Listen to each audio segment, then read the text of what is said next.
Now I suspect that the wind is going to be too much for me to make decent audio on this video, but I just wanted to show you the Thames Barrier, which is what that is. Just an amazing view into the city. You can see there the O2 Centre, Millennium Dome. You can see Canary Wharf. It's so nice just listening to the waves of... Is it waves? I imagine it's waves. Something just lapping on the side of the river. And over there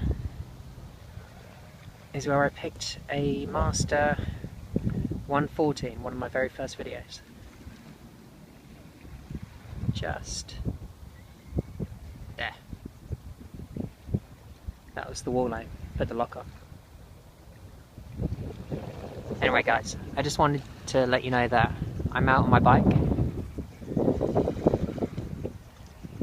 I am cycling around and I'm finding some pretty cool places and revisiting some old ones.